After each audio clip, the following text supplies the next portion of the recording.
Hey guys, you're watching Boondocking with Dennis.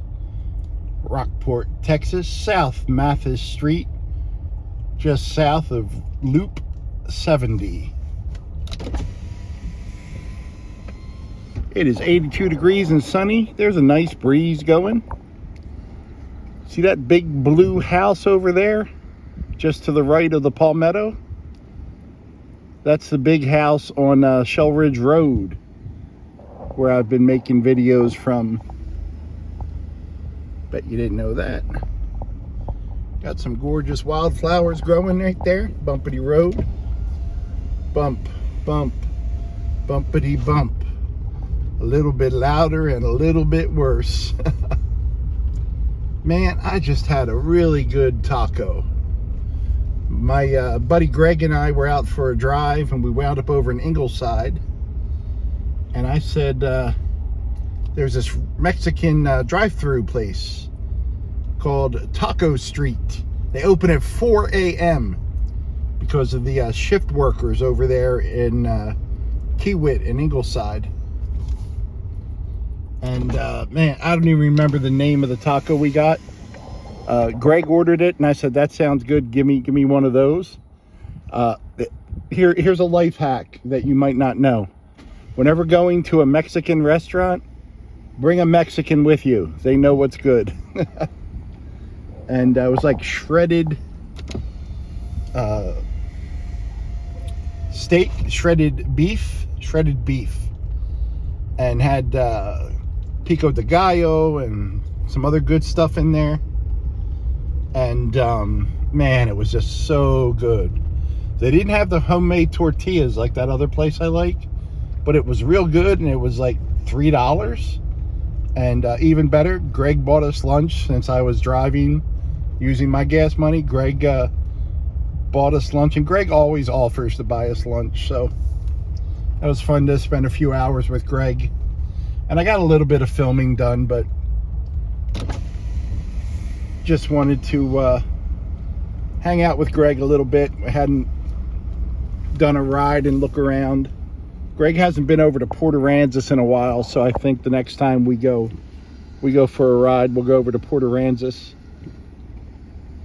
Greg wants to eat at Moby Dick's, which is fine by me. I ate there quite a bit, especially when one of the boys was working there.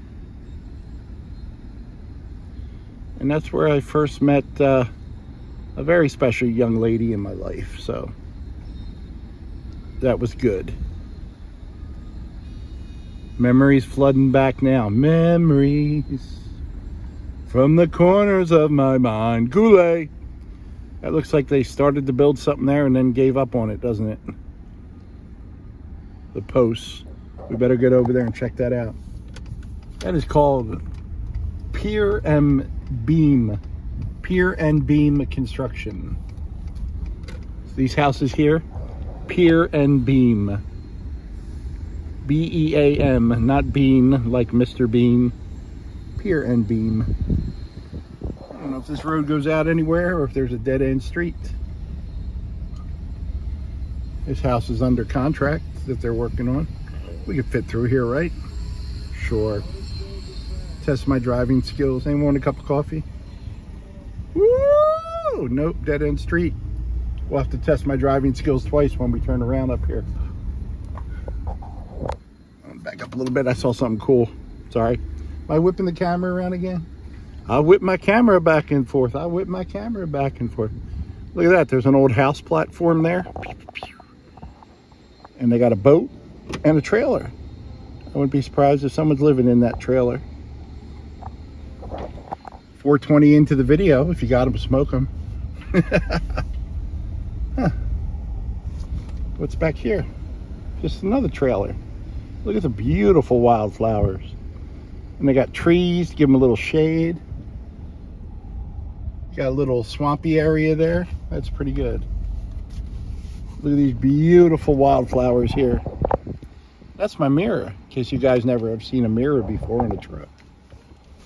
So what's going on with Dennis? Well, Dennis has not been sleeping. Dennis was up last night until 2:30 in the morning and then got up at 6:30. Just as the sun was coming up, a little bit before. And I got washed up, got my truck organized and ready to go to bed tonight. And I picked up Greg and went for a ride. And as of 9 a.m., I had answered all my comment calls, all my comments. But it is 11:52 right now, so there's probably another 50 to 60 comments, I'm guessing. Some days a lot more, some days a lot less. Depends if I hit a controversial subject or not. Or if I said something someone doesn't like, then they get to come correct me. More Pier and Beam. What's this stuff? I see rusty stuff. I did shoot a lot of rusty stuff as Greg and I were driving around. Did I tell you about the taco I had? Because it was really good. And I actually, I got what Greg got. Greg ordered a Coke. I ordered a Coke. And you know the taco place is good when they don't quite understand what you're saying in English. And these guys are from Mexico. These are not our Mexico Texans. These are Mexico Mexicans. So we didn't quite know what they were saying. I think Greg's Spanish is a little bit better than mine. So they're like, pico de gallo. And I'm like, they might have said pico de gallo. I mean, I'm about the whitest guy they're ever going to see. So can we, can you slow it down? I'm an American. I only speak one language. I know we're dumb. It's okay. But I would go back there. I'd go back there again in about 2 hours and get another taco. It's worth the drive to Ingleside. And I'm glad I ordered what Greg ordered. They actually have a taco menu there. I really need to go and order, like, go down the menu every time I go order a different taco. And whatever, if they ask me, like, do you want something, you know, this on it, I'm just saying yes. The taco challenge. I had that good taco. I had really good tacos yesterday at Taco de Oro in Aransas Pass. And also in Aransas Pass was the taco place that I forget the name of that had the really good homemade tortillas. So somehow this update on me has turned into a discussion about me and tacos. Tacos are so good. I don't think I had a taco until I moved to Texas. I certainly had Taco Bell tacos. There's nothing wrong with Taco Bell tacos. The problem is they shouldn't be called tacos. Taco Bell is fine for what it is, you know, but it's not. When you eat a real taco and then you eat a Taco Bell taco, there's a bit of a difference. It's like when you go to a restaurant here in Texas and you get something called a Philly cheesesteak, which doesn't exist, and you go to Philadelphia and you get a cheesesteak. You get a cheesesteak wit, W-I-T. It's with onions, or you get it without. You shouldn't have to say without. You should just say wit if you want the fried onions. I was always my standard order was a cheesesteak with fried onions, pickles, and ketchup. That was my standard.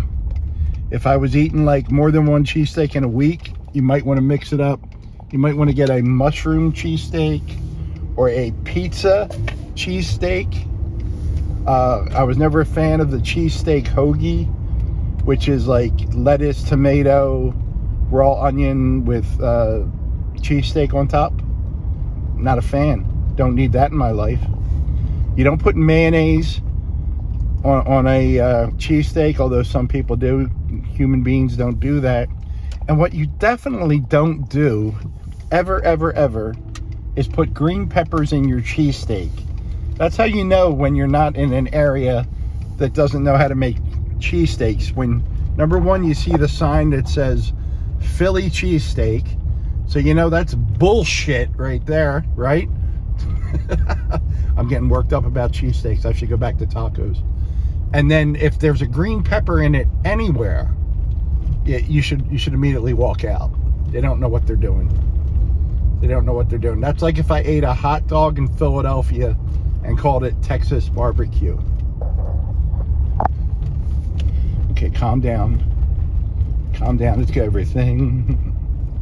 Everything's gonna be all right this morning. Even if someone puts a green pepper on their cheesesteak. Oh, yeah. I have some really good clips for tomorrow morning's video. I've been working, guys. This is my job. Eating that taco, that's part of my work. And I have a really good work ethic, especially when it involves eating tacos. Thanks for riding along today, guys. Thanks for watching.